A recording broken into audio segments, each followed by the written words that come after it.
Suma Teológica, primera parte, cuestión 1, ¿qué es y qué comprende la doctrina sagrada? Artículo 8, la doctrina sagrada, ¿eso no es argumentativa? Objeciones por las que parece que la doctrina sagrada no es argumentativa. Objeción 1, dice Ambrosio en el L.I del De Fide Católica, donde se busque la fe, quita los argumentos. Pero en esta doctrina lo que se busca principalmente es la fe, como dice Juan 20,31, estas cosas han sido escritas para que creáis. Por lo tanto, la doctrina sagrada no es argumentativa. Objeción 2, si es argumentativa, su argumento radica en la autoridad o en la razón. Si argumenta desde la autoridad, no sería propio de su dignidad, pues el argumento desde la autoridad es el más débil de los argumentos según Boecio. Si argumenta desde la razón, no sería propio de su fin, pues dice Gregorio, la fe no tiene ningún mérito allí donde la razón humana aporta la evidencia. Por tanto, la doctrina sagrada no es argumentativa. Contra esto, está lo que dice del obispo la carta a Tito 1,9, debe ser adicto a la doctrina auténtica, así será capaz de predicar una enseñanza sana y de rebatir a los adversarios.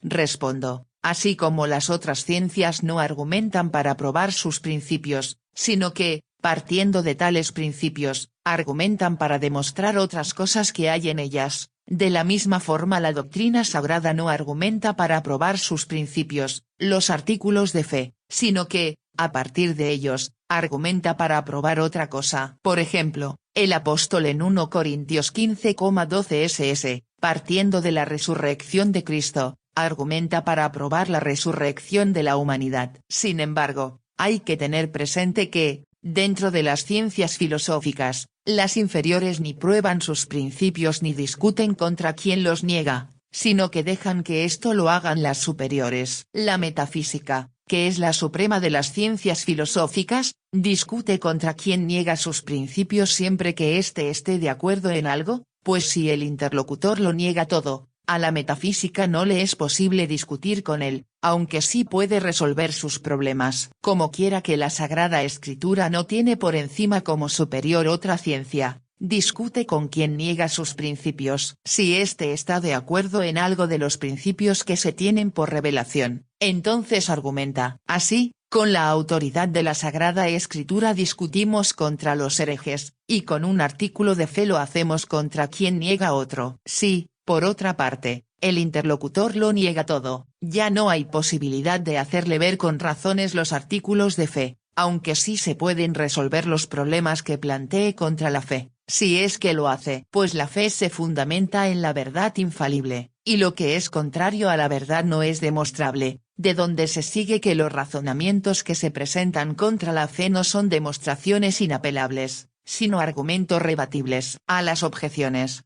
A la objeción 1. Aun cuando los argumentos de razón no sean capaces de poder probar lo que es de fe, sin embargo, la doctrina sagrada, partiendo de los artículos de fe, puede deducir otras verdades de fe, como se ha dicho.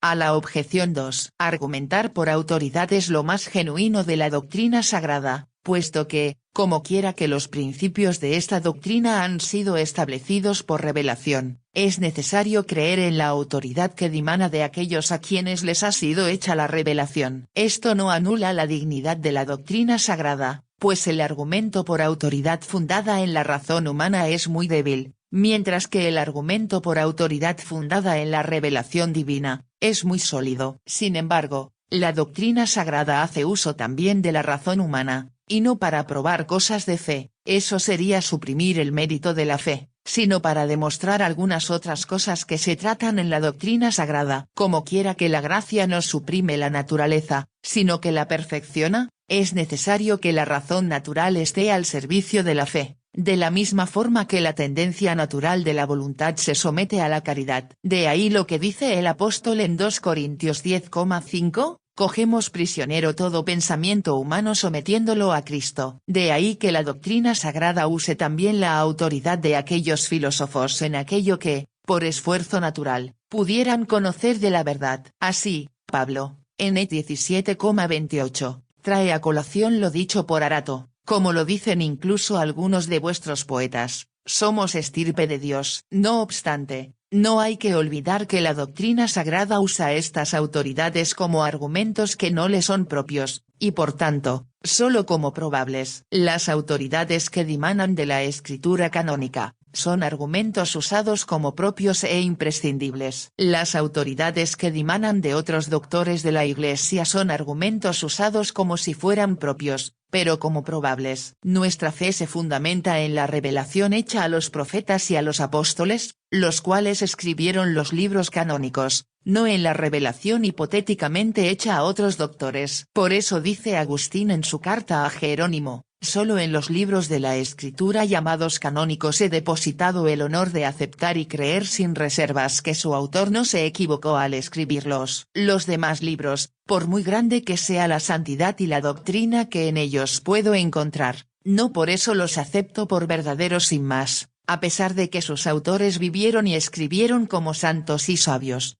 Fin del artículo 8. Suma